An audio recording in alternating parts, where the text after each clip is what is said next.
Welcome back to Unlimited Reads. You're with Chris, and thanks for joining me today as I will be doing the book Murder Tag, which will be a lot of fun because I did see it over on Megan's Reading Revelations this morning, and it's based on an original tag created by Noah over at the Bookworm. Now, there are 6 prompts with this one, and this is all about the aesthetics of books. So let's kick it off with prompt number 1, which is, what are your thoughts on spine breaking?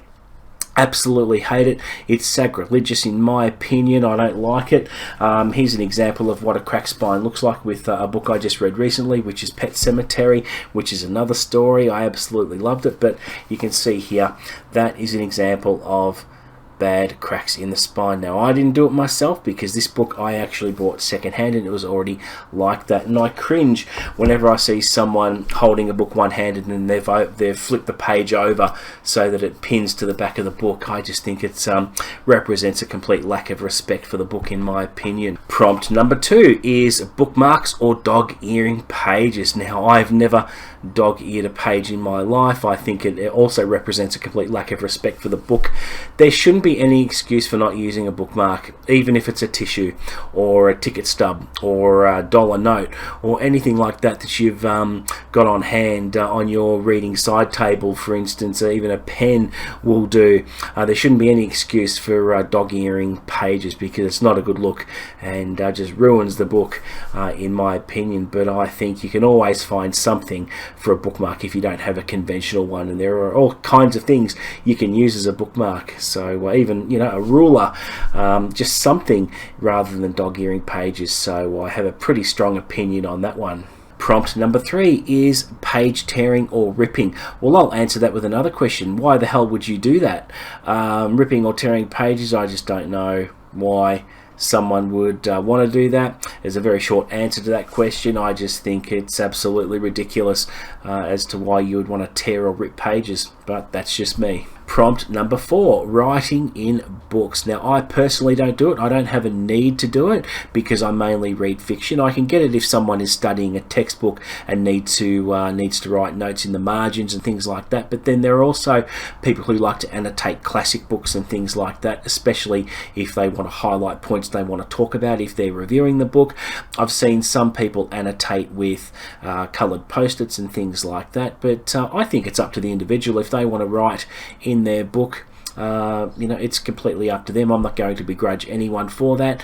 I don't see it as a defacing of the book per se, but if someone wants to write notes in the margins, especially if they're preparing a paper on a book review or anything like that to hand in to be assessed, well, that's absolutely fine, and I respect if people wish to do that to their books, but I personally don't do it myself.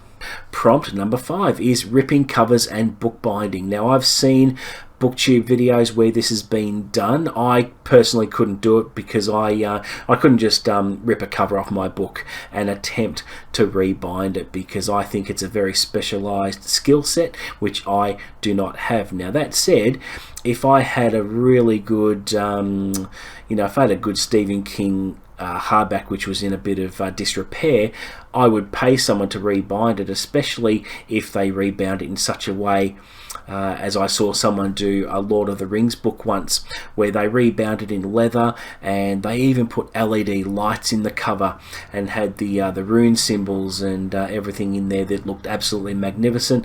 I've seen it done with the Harry Potter books as well. There is someone who is on YouTube that's very, very skilled at it, and it is just awesome to watch. So my opinion would be, if I wanted it done, I would pay to have it done, no problem at all. It would make me cringe if I saw one of my covers being ripped apart, but for the end product to turn out like it does on those videos, it will be well worth it. But I couldn't even attempt it, so I wouldn't even attempt to rip off one of my covers. I just don't have that skill set. And prompt number 6 is tag other booktubers. So basically, if you're watching this and you are a booktuber, consider yourself tagged. I think everyone should have a go at this just to see what their opinions are like. And now, I did watch Sean D. Standfast's short video on his responses to these prompts, and it was very entertaining. It was very short, but he had the same answer for every prompt, which was very, very smart, very funny, and very true as well. So there you go, guys. That is it for my book Murder Tag. Thank you very much for watching. If you like my videos, please consider subscribing. Help me get to the 1,000 subscriber mark and beyond. But until the next video, guys, happy reading.